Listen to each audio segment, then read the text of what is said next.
Okay, let's get started. So, welcome to week 9.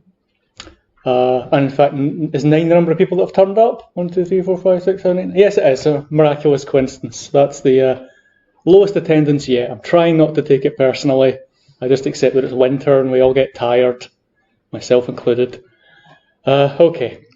But, week 9, through the course, we've actually, we're definitely past the halfway point, and I hope you feel that you have learned something. You have indeed got to the stage where you can make a game, as the breakout exercise proved, so that's good. So really now in this back end of the course, it's really just kind of refining some of the details, because you've got kind of the basics, but now we just need to embellish a few things. One of the areas where we've kind of literally been cutting corners up till now is collision detection. So this week is all about how to do collision detection a bit more properly, and I'll also talk a bit about how it's done kind of for real in grown-up games, including 3D games, just so you know how it's done, even though what you're required to do in this course is a little bit simpler because we're generally in 2D. So that's the plan. All right, so let's just dive into it. Also, they've redone the AV stuff in this room, which is hopefully for the best, but it also means that I now don't know how to operate the projector or the volume controls or anything, because they've replaced it all with this little doohickey. I'm sure it'll be fine. Probably as a result of my previous complaints, they've come in and put in new equipment. Right, collision. Well, collision is a serious business. This here is a silly old comedy video. I don't know if you ever know, remember there used to be those silly documentaries about, when insects attack and all this kind of nonsense that you used to get in the old days? This is a parody of those about sort of when collision attacks. It's called When Things Get Knocked Over, Spill, or Fall Out of Cupboards. It's very dramatic, but I'll let you watch it in your own time if you wish. Let's just get into the real meat of the thing. So the way I think about collision is there are essentially two big parts of it. Firstly, you have to be able to detect collisions, so you just have to know when things would have overlapped with each other in space, which is what a collision is. And then having detected that they would have overlapped, you then have to do something about it, which in the case of a game is usually, you actually want to prevent the overlap from occurring. So if you move some objects and they end up being on top of each other, we know in the real world that doesn't happen. Solid objects can't interpenetrate. So what you then have to do as well, how do you avoid that? What real systems do is they detect that a collision would have occurred and then they back it out so that it doesn't occur. And then at the point where it was going to occur, the physics system does something and applies what's called an impulse, which is just like a force that would cause the objects to move apart from each other when left to their own devices they would have intersected. So that's really what happens. So the first part, detecting the collisions, is a geometry problem. It's literally working out whether objects that have got some extent in space are on top of each other. And the second one is kind of a physics problem, but working out what force would be required to prevent this from occurring. That's how that part gets done. So let's start thinking about detection first of all. So in its simplest case, when you're detecting a collision, you just want to, as I say, check whether the space that these objects would have occupied is overlapping at any point. Actually, if you're doing it properly, you have to think about not just the shapes themselves, but you have to think of the shapes that are formed through time while the object is moving. If you imagine two objects are moving, it's really this sort of extruded shape through space that you're dealing with, which is a lot more complicated. But the way it's generally done is because the real objects in your game, again, if you think in 3D, nowadays they're very complicated. They're made up of hundreds and thousands of polygons. It turns out actually doing polygon level checks where you check every triangle against every triangle, very expensive and also kind of unnecessary. So what you do instead is you put a collision volume around your shapes. So you put like a simplified version of them that's made out of simple things like spheres and cuboids, and you wrap your objects up in those. So what you're really doing is you're working out whether the simplified collision volumes overlap. That's in 3D. In 2D it's sort of similar, because you could say in 2D your sprites are potentially pixel accurate descriptions of a shape, but often you don't treat them that way. You treat them as if they were just little rectangles or little circles. For example, in asteroids, you would get away with certainly treating the rocks as if they were circles, even though they're not quite. and you could probably treat the spaceship itself as a circle, or maybe as a triangle if you were trying to be more precise. But the point is that you use a simplified representation, and that's called the collision volume. And the way it works is that just when you're creating these things, you get your artists usually the artists, to define the collision volume as a simplified shape. So you make those out of simple things like triangles, although often not triangles, because triangles are a bit tedious.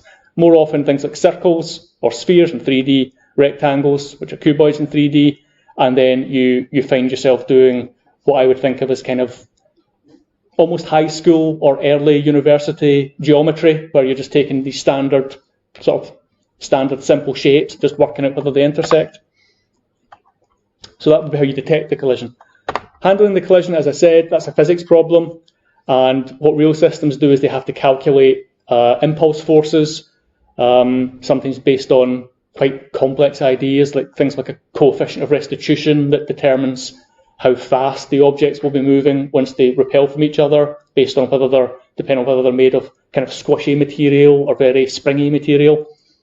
Or if you aren't doing a proper physics system, you at least do the simple thing of you just take the would-have-been colliding objects and you move them apart, and you do things like you invert their velocities, so that instead of coming in towards each other, you make it so that they're going out, and that way they look at, if you had two sort of snooker balls, pool balls, when they look as if they're colliding, you would say no, and then you'd invert the velocities and you'd make them go off the opposite way. The details of this do depend on your physics system and how fancy you want it to be, but that's the basic idea. So of course what we've been doing up till now in Pong and Breakout is just doing the simple thing where we negate the velocity component of one of the things that's moving, so we usually the ball, because we leave the paddle or the bricks alone. So we just flip that object, and that's enough to make it work. But you can see that in a real system, you'd maybe apply some effect onto both participants in the collision. Okay, so we've got detection and handling. You also have the question of where do you actually put this in the main loop? And there's more than one choice of how to go about that. So firstly, I'll describe what I will call a naive approach, which might give you a clue as to whether it's a good idea or not. The naive approach is you just you run your main loop the normal way, updating all your objects just that you normally would, and then once you've done that, you then go into a collision detection phase. So you look through all your objects and move them, and then you go through a phase where you now look at the result and see whether anybody ended up being on top of other people, and then you would resolve those collisions. So in some ways, this is almost the way you might think of doing it, because it's like top-down decomposition. You're trying to solve the problem in a stepwise manner. So you say, right, move all the things, detect the collisions, resolve the collisions. And that sort of seems like a reasonable way of thinking about it. And this is quite an honest approach. It has the nice advantage that by moving all the objects first and then checking for collisions, it means that you've basically simulated the idea of all the objects moving simultaneously, even though they don't. Remember, we said that in the update loop, you're going through them one at a time, usually. But of course, in theory, they should all move simultaneously. Well, if you move them all first and then you check for collisions, it's a bit like you had allowed them all to move simultaneously, and then you just see what would have happened. So that seems almost like the right thing to do. So it's good, it's got separation of concerns, it allows the simultaneous motion thing to be preserved. It feels like this is maybe a good solution. And detecting the collisions is no easier or harder this way than any other way that you might think of. Again, you just have a separate section where you go and check for all the overlaps. So this all seems good. And in fact, this is actually the way the original Grand Theft Auto worked back when I first worked on it in the late 90s. We would have the update logic for all the cars and the pedestrians and stuff. We'd move them, then we'd go and sweep around, finding the collisions, and then work out what to do to resolve the collisions. But there was a problem. The problem is that if you do it this way, the collision resolution part can get hard. Because if you do the collision after you've moved everything, then all your objects are in new positions, the positions that they kind of wanted to be in.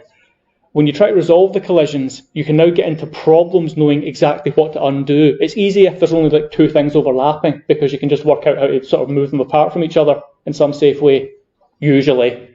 But what if they collided and they're both next to a wall or something? So when you try to move them apart, you end up like hitting them into a wall. Or the real nightmare scenarios, what if you have a busy scene where you just have lots of objects that are all kind of colliding with each other in a big pile? Then it becomes really hard to work out how to, every time you try and resolve one collision by moving somebody out, you make them collide with something else. And then you move that one out and it collides with something else and it collides with something else. And if you're really unlucky, you can go around in a circle and you get back to the first thing and it moves and now you're in an infinite loop. And that actually happened in GTA.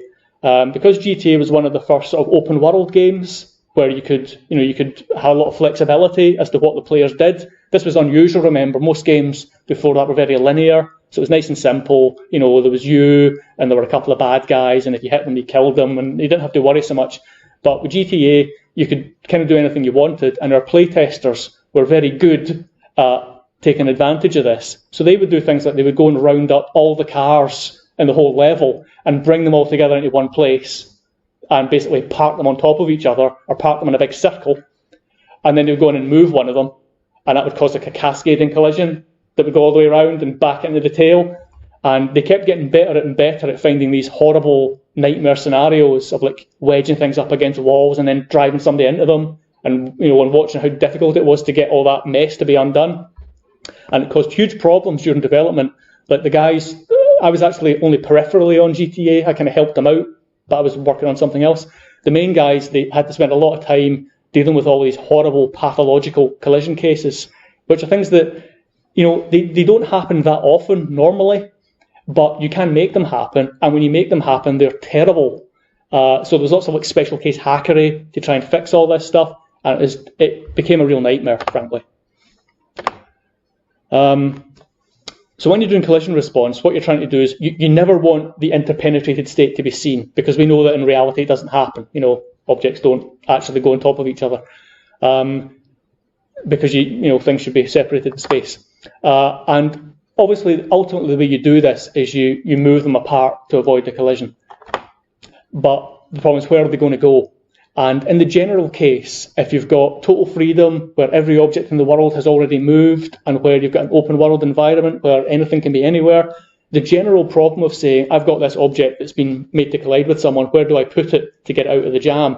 It's really hard. And most of the time it's easy. Most of the time you just make it roll back, linearly from the way it came until it's not colliding. Except, what if that collides with another object or part of the static environment or such and such and such, and that's when you get all these horrible problems. So this is kind of what I explained, that if you just do it the naive way and you try and push everything back to where it was, you can potentially get cascading secondary effects that really don't have any clear limit in case, and they can just go on forever.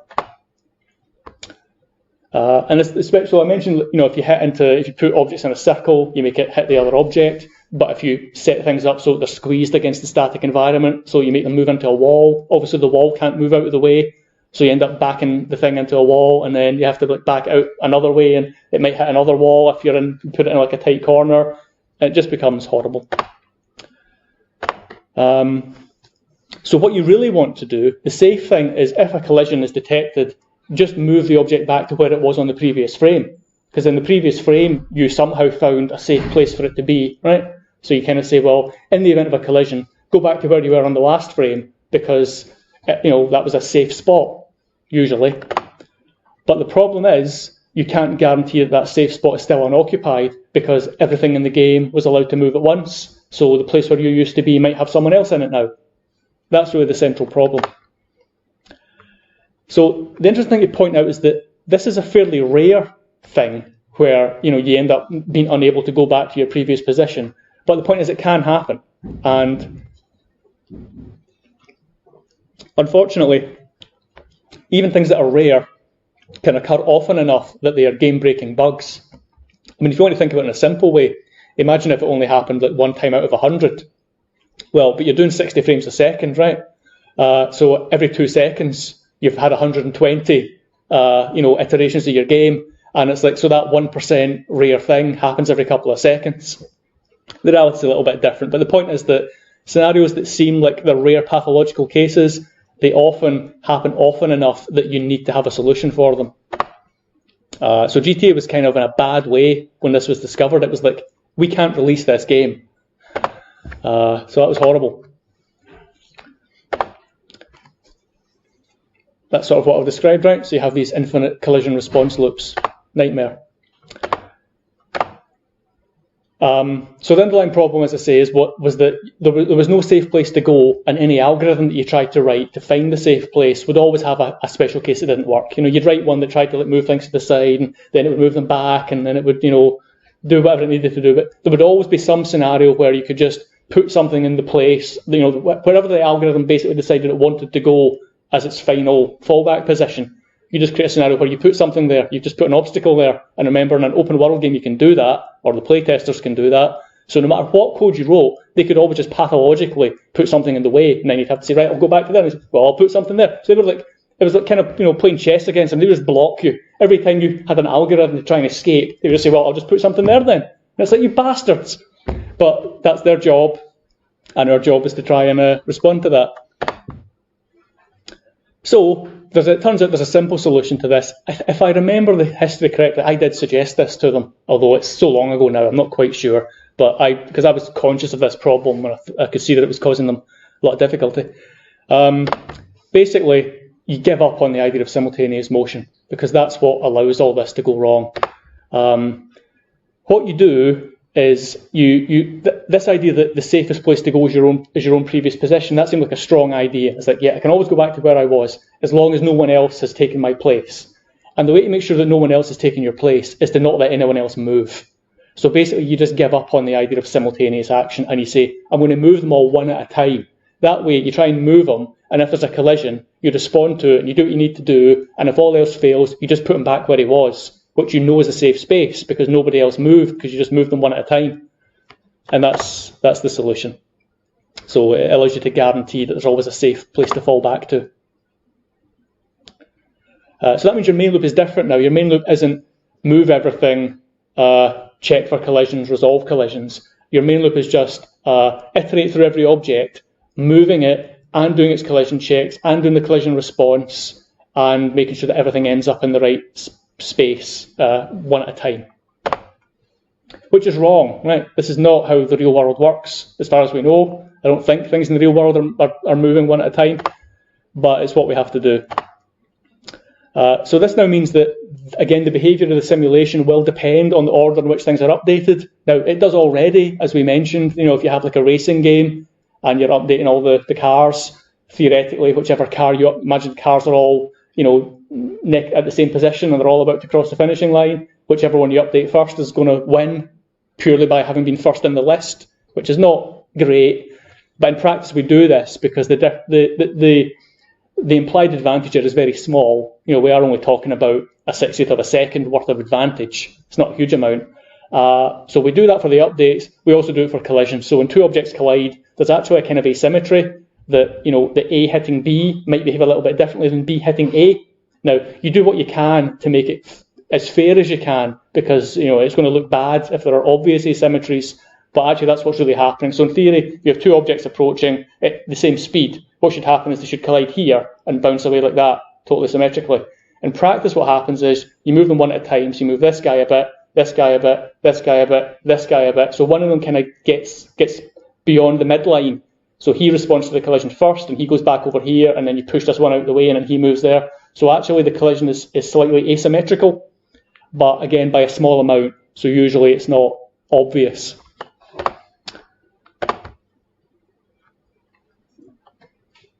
That's what I've said. But the reality is, we get away with this one at a time approach, even though it's theoretically wrong. It has the advantage of being simple and having this obvious escape hatch that you can go through when things aren't working. The escape hatch being just go back to where you were. At least it almost always works. The fallback of saying when all else fails, move back to where you were before is valid if you moved your objects one at a time so that the old position is still safe, and if the environment isn't moving. If you have a moving environment, though, it's harder. Like imagine if you're on a moving platform or something. You're on a moving platform, then going back to where you were the frame before might not be right because the platform's moved underneath you, or if you have deformable ground or something like that, and the ground got kind of blown up or something, you might end up like floating over a piece of ground that's not there anymore, which you occasionally see in some games, I should point out. So there's a slight complication. If you've got a dynamic environment, you have to be a little bit careful about how you fix things up. And you'll notice if you play platform games that have got moving platforms, you can do bad things on those. Like if you've got like you're standing on a platform that's moving under a circle or something, and you jump up and hit a wall or something like that, so the collision system's trying to put you back, you can sometimes end up getting jammed inside the moving platform because it's moved up underneath you and squeezed you. You can sometimes cause bad things to occur. So I won't go into the details of that, just letting you know you have to be a little bit careful if you've got moving environments. All right, so that's the overview of how you have to detect it, you have to handle it, and I'm suggesting you do it one at a time inside the update loop. So let's just look at the details of how you actually detect the overlap. So it's all geometry. It's about taking these sort of primitive objects and working out whether they intersect. So as I mentioned, you have a collision model or a collision volume that you wrap around the object, and those are the ones that you do the geometry with. So these collision representations, the collision volumes, they are approximations, of course, basically because doing it with the real underlying shape is complex and slow. As I said, in a modern game, if you actually tried to collide all the triangles of a character with some other character or the environment, with thousands of them, and triangles are actually quite hard to do the intersection check on. So it's just a pain. So you use these simpler volumes, and it's one of the many things in games where you use an approximate solution because it's simpler and faster, and it's a reasonable trade-off. So for some things, like a car or something, the simplest thing you could do for a car is just represent it as a box, which roughly fits a car. That maybe wouldn't be quite good enough. Maybe you'd want two boxes, one for the main chassis and one for the bit that you sit in. You just have two boxes on top of each other. Maybe you want to have the wheels be separate or something like that, but this is roughly what you do. And in character-based games, and this is from like Counter-Strike or something, gives you an idea of this is what the high-quality rendered model looks like with all this kind of detail all over it. But here's the simplified one that's actually used in the collision system, which is built up mostly of these sort of kind of rounded cylinders, which is basically the shape you'd get if you had a sphere and you move the sphere over a straight line. You'd end up with a kind of rounded cylinder. It's often called like a lozenge or a capsule.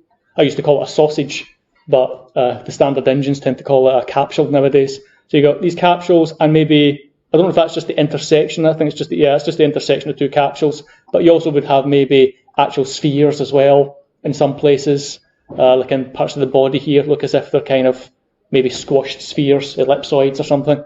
So this is how you do it.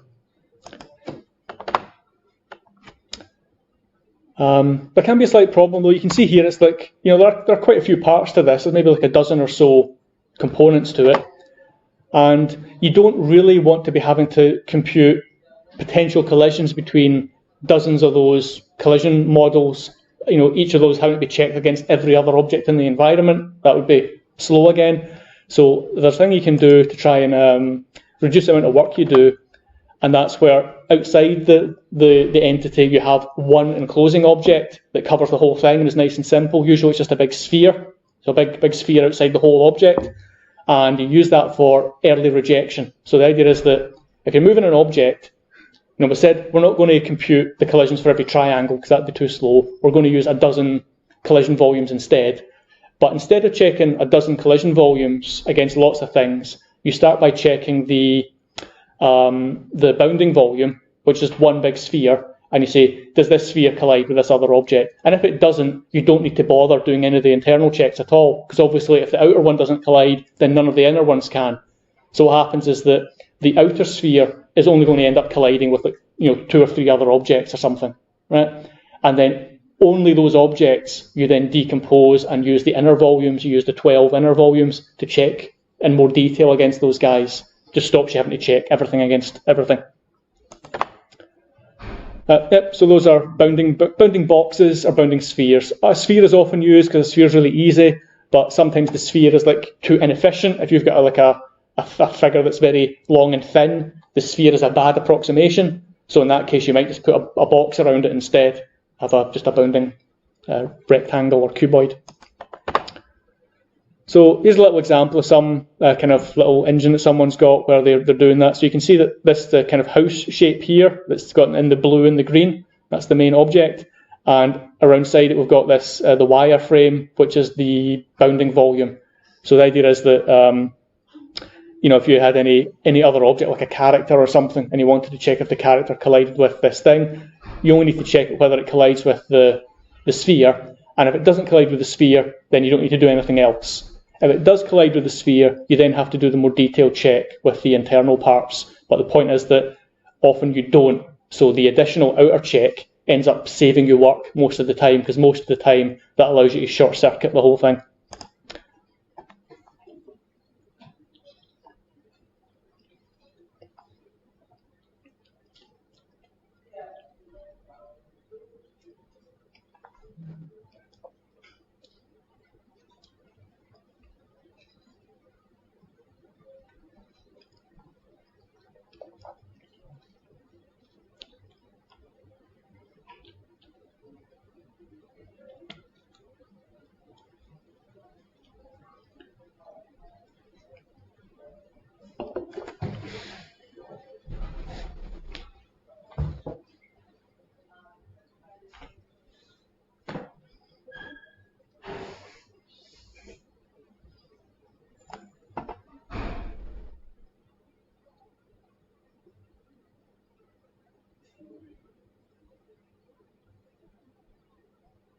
So there's another one.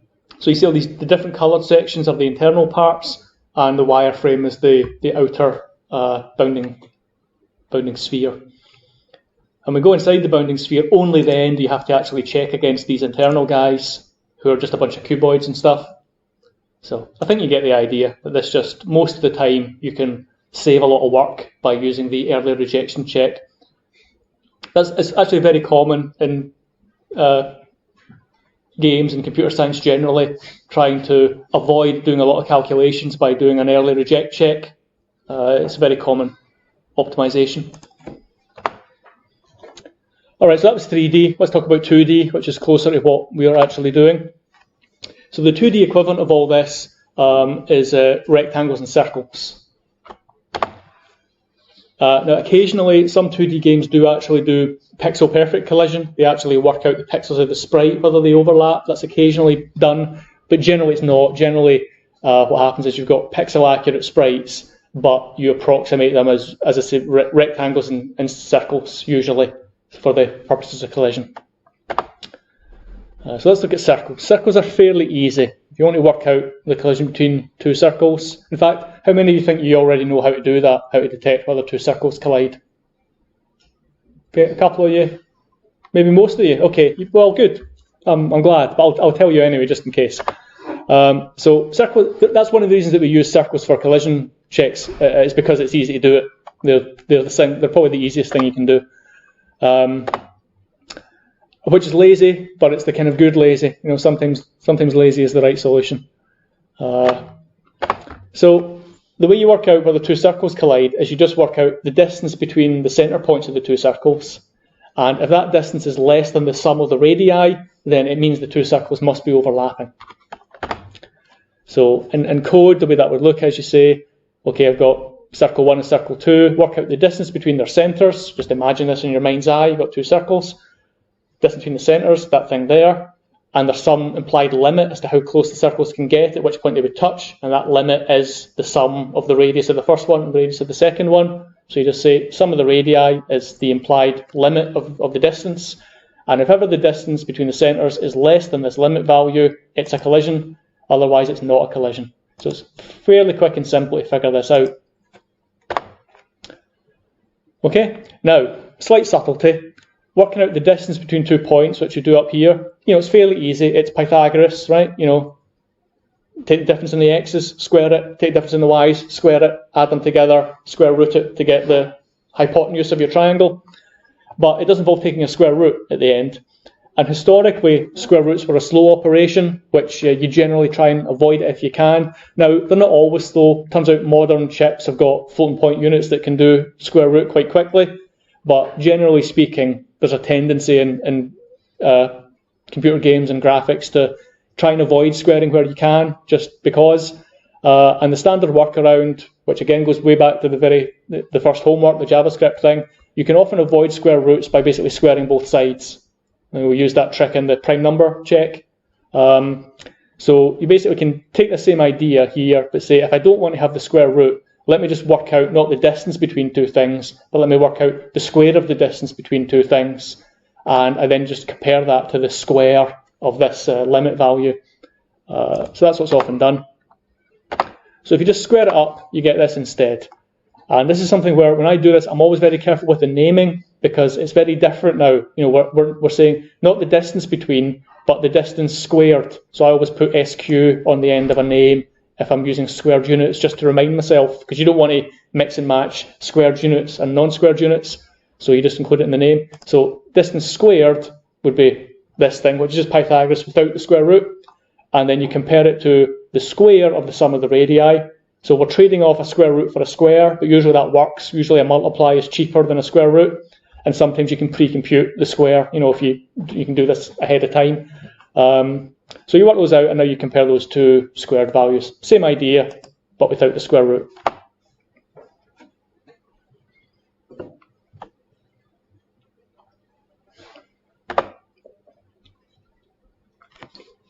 So that's it. That's how you do collision checks between circles.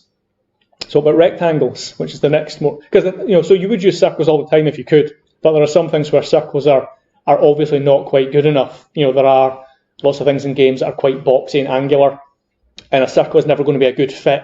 You can imagine that you either make it too small, in which case the sharp protrusions of the object aren't going to work because they're not in the circle, or you make the circle too big, and now you've got collisions where they shouldn't be happening at the excess, because a circle is not a very good fit for a square. So sometimes you have to actually use rectangles and squares. Luckily, in 2D games, we often deal with things that are kind of screen aligned, horizontal platforms, vertical walls, square shapes that just translate and don't rotate. So usually you don't have to worry about rotations. Sometimes you do, but don't always. So if you think about the collision between rectangles that are aligned to the screen, so that they're rectilinear like that, they're called axis-aligned rectangles. And working out whether they collide is easier than working out whether rotated ones collide. So that's usually what you end up doing. So I'm calling these axis-aligned rectangles, these guys that I'm thinking about. But you'll often hear the term axis-aligned bounding box in the literature if you read any, books or articles about collision detection, and commonly abbreviated to AABB.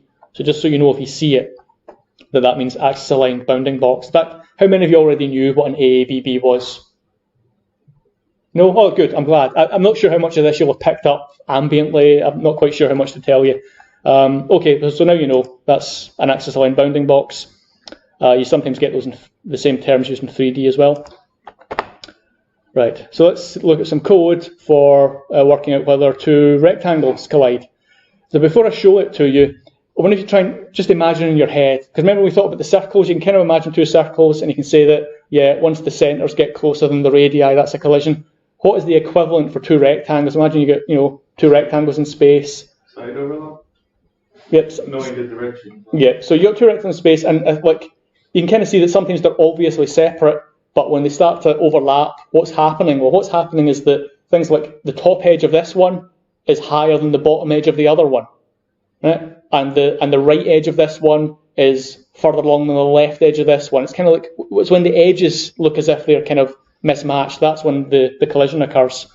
So it turns out the way you detect collision between axis-aligned rectangles is you almost do it by exclusion. You detect, you reject the cases where they're definitely not colliding. Like these two are definitely not colliding because the rightmost extent of this guy is still further to the left than the leftmost extent of this guy, right? So it's like they obviously can't overlap. You can only looking at the two edges is enough that they can't possibly overlap, because this guy is the rightmost part of this guy is to the left of the leftmost part of this guy. So they can't overlap. And basically there are 4 edges that you have to think about, and you can easily work out what the rejection case is. And it turns out if you don't reject it, then it ends up implicitly that they must be overlapping. That's the way it works out. So that's just what I was asking you to do there in your heads. And it turns out someone's actually made a nice visual illustration of this to make it easier to see. So I can do it without literally hand waving. I can actually show you something. This is effectively how we solve the wall in bracket as well. Mm. But the ball cannot be in the wall if it's under the lowest point of the wall. Yep. Okay, so here's the illustration of it. We've got two rectangles, A and B, which I can pick up and move around. Each one has got an x1, y1 for its top left and x2, y2 for its bottom right. And there's a bunch of conditions that you check here about the relative behaviour of the edge values. So it's 4 conditions, and it turns out that basically if any one of those conditions is false, it means you're not colliding. It's only if all 4 of them are true, the intersection is true. So you can kind of see the way this works. If you look over here, I've moved this guy to the right, so he's not colliding. Well, what that means is that, among other things, it means that B's x1 position is greater than A's x2 position. And you can see the inequality here, right? And it's like, okay, so if now I kind of said it the other way around. If you do it backwards, if you say that, is A's x2 position, this edge here, is that greater than B's x1 position? No, it's not. So that means that the right wall of this guy is not encroaching on the left wall of this guy. Well, if that right one hasn't reached the left one here, they can't possibly collide. They're separate. It can only be once you move like across here, when that changes to true, where it's possible that they might overlap, but they would also have to overlap on Y, which they don't do until that one changes. You see? So basically it's 4 conditionals that are detecting false, false, false, false, the different ways in which they can be not overlapping. And if you just look at it rigorously, it turns out that if you exclude all of the ways that they can not overlap, then it turns out, yeah, they're overlapping. So it's quite simple. So it's just 4 if statements. And again, they're all early rejects. These are all things that you compute each one of these, and if it's false, the answer is no, they're not colliding. So most of the time, most objects are not colliding most of the time. So it's sort of fairly quick. You do 1 or 2 of these checks, and you know it's not a case that you need to worry about. But if you get to the point where all 4 checks pass, it's like, okay, we've actually got a collision. Okay, can you see that? Can you kind of see how it works? Right, just edge logic. So that was a circle against a circle. It's quite simple. A rectangle against a rectangle, a little bit more complicated, but as you saw, it just becomes a couple of if statements. So that's not too hard. It's a little bit harder if you want to mix the two. Maybe you get some shape that needed a circular collision volume and another one's a rectangle. How do you do the circle rectangle? Again, you might want to visualize it a little bit. There are a couple of shortcuts you can take for a start. Sometimes when you do circle against rectangle, you just cheat and you round the circle up to, you put a rectangle around the circle and you check those. Now, first of all, if you do that and it says no collision, then again it's an early reject, right? Because if the bounding rectangle of the circle doesn't intersect, then you know they didn't collide. The problem is that sometimes, of course, you'll get a situation where the bounding square around the circle does overlap with a rectangle, but it's not actually a collision. That happens at the corners, doesn't it? Right? At the edges, it's true. At the edges, if you take the bounding square around a circle and it collides with a rectangle up here, it's like if the square collides, then the circle collides as well, because the circle touches the top of the square. But if you go to the corner, you can get situations where the square overlaps but the circle doesn't. You know what I mean? Yeah. So it's really just the corners you have to worry about. So you can either say, I'll simplify it and I'll just pretend that it's a square and that'll be good enough most of the time, which like it would be in Pong, for example. Or you can say, no, I want to do it right. And if you want to do it right, you can do it.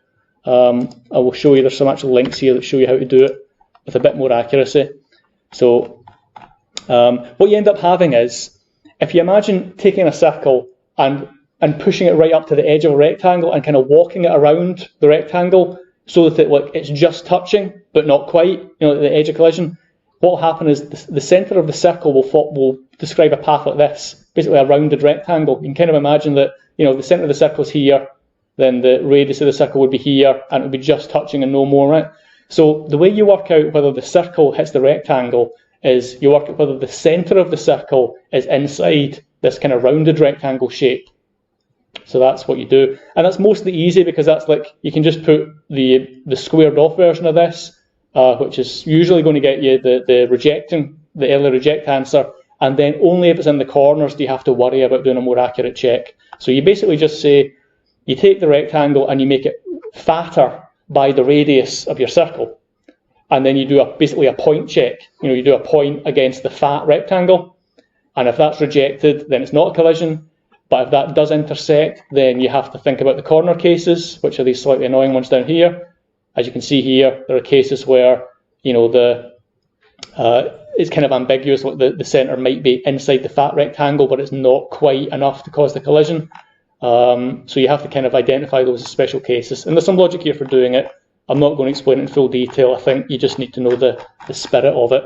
There's another link that shows the same idea, that you're basically, it's mostly simple, but you have to worry a little bit about, so these cases are simple, right? It's where the center is like close enough to the rectangle that it hits the kind of fat rectangle, right? Just the widened version.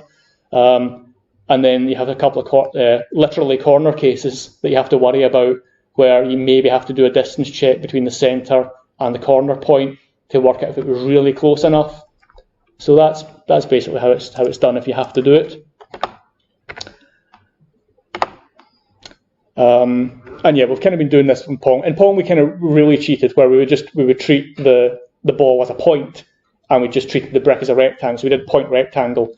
If you wanted to do approximate circle to rectangle, what you do is take the point and then just imagine the rectangle was a little bit bigger than it was by the radius of the circle. Right? So we just take what would have been the boundary lines of the brick and you just pad them a little bit, and that way you deal with that's basically how you add on the width of the ball, the width of the circle. You put it onto the rectangle instead, because it's easier that way. Now, I'd also said up to this point, just thinking about axis-aligned rectangles. It's true that occasionally you might have to deal with an off-axis one if you have like a spinny obstacle or something. I'm not going to describe that in detail, but to give you a clue, like the general idea of how you might approach this, imagine you wanted that you knew how to do a circle rectangle overlap, but you've got a rotated rectangle. And now the geometry is a lot more complicated because you can't rely on the axis lines anymore because it's tilted. So what do? Well, one solution is you use basically a matrix transform and you rotate it all back so that this oriented one actually is straight up. Right? So imagine you have a rectangle that was tilted at 30 degrees or something. And it's like, well, if only I could just turn my head so that it's not rotated anymore, put it on an axis where it's actually axis aligned, and you're allowed to do this, right?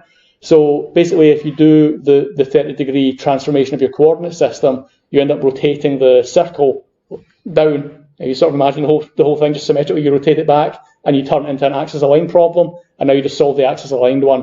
So that's often what you do. And if you work out like the accurate geometry of it, effectively that's what you end up having to do. But instead of having to really worry about like intersections with angled lines and everything, you can just say, I'm going to pick a coordinate. You're allowed to pick whatever coordinate system you want when you're doing these things, right? You'll get the same answer no matter what coordinate system you use. They either overlap or they don't. So you just pick a coordinate system that's the easy one, which in this case would be the one that's aligned to the rectangle. So if you ever have to do it, that's what I would suggest. So if you hear this being discussed in, like, again, in other documents about collision detection, these would be called oriented bounding boxes, as opposed to axis-aligned bounding boxes, AABB for the one, and oriented if it's been tilted. Right. Yes, that is about the halfway point, so I'll stop here and we'll continue in a bit once I've got my breath.